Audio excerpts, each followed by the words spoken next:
Assalamualaikum warahmatullahi wabarakatuh. Perkenalkan, nama saya Fathan Rizky Anwari. Saya dari Fakultas Ilmu Tarbiyah dan Keguruan, Prodi PGMI di Universitas Islam Negeri Maulana Malik Ibrahim Malang.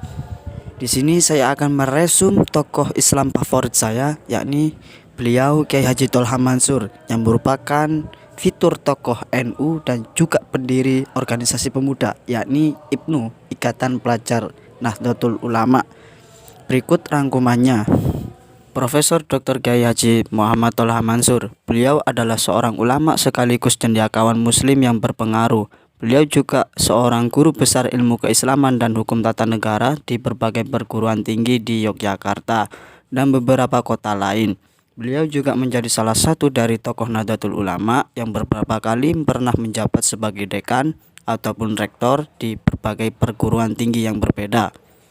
Seorang ulama yang berpandangan luas ini telah menjadi aktivis NU sejak usia remaja. Mengingat hal tersebut tidak mengherankan bila ulama yang satu ini dikenal dekat dengan generasi muda. Beliau tidak pernah lelah memberikan semangat dan dorongan kepada mereka.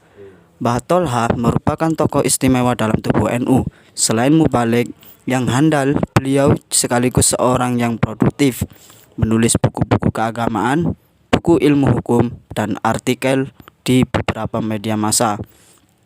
Beliau juga termasuk seorang birokrat di Yogyakarta yang pernah menduduki jabatan eksekutif maupun legislatif. Meskipun begitu, keulamaan dan kecendekiawannya lebih menonjol di kalangan masyarakat daripada jabatan formal yang lain. Pendidikan pertama Kiai Haji Tholha Mansur diperoleh di Madrasah Ibtidaiyah Nahdlatul Ulama Jagalan, Malang pada tahun 1937 sampai 1945.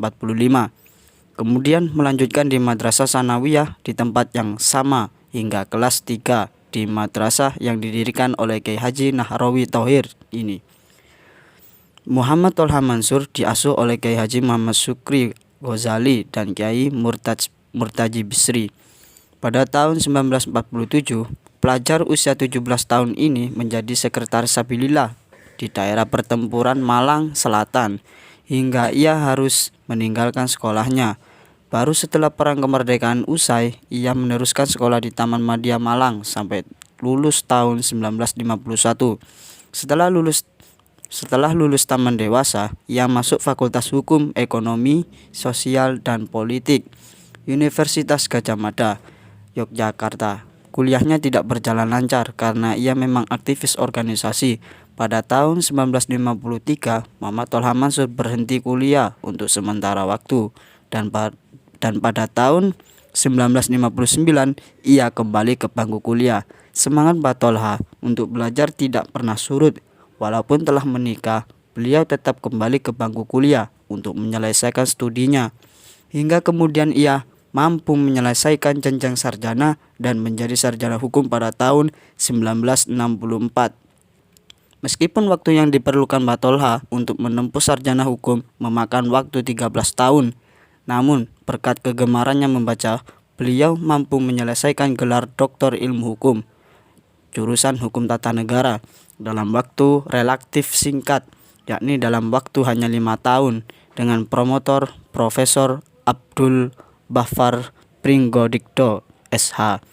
Muhammad Tholha Mansur berhasil meraih gelar Doktor Ilmu Hukum Universitas Gadjah Mada dengan judul disertai pembahasan beberapa aspek tentang kekuasaan eksekutif dan legislatif negara. Disertai ini kemudian diterbitkan menjadi buku oleh penerbit Radia Indra Yogyakarta pada tahun 1970. Pendidikan ilmu-ilmu keislaman. Profesi utama Kiai Haji Muhammad Tholha Mansur adalah sebagai pendidik sekaligus juru dakwah dan penulis. Sewaktu masih kuliah tingkat doktoral, beliau menjadi asisten dosen di IAIN Sunan Kalijaga. Setelah lulus, beliau masih tetap mengajar di IAIN, kemudian juga di beberapa perguruan tinggi lainnya seperti IKIP Yogyakarta, Akademi Militer, IAIN Sunan Ampel, dan Akademi Administrasi Negara di Universitas Hasyim Asy'ari. Juga beliau menjadi rektor di IAIN Sunan Kalijaga, kemudian menjadi dekan Fakultas Usuluddin, direktur Akademi Administrasi Negara di Yogyakarta. Itulah rangkuman yang saya sampaikan. Saya Fathan Rizky Anwari, izin pamit untuk undur diri. Apabila ada kata salah dan kurang berkenan di hati Anda, mohon dimaafkan. Assalamualaikum warahmatullahi wabarakatuh.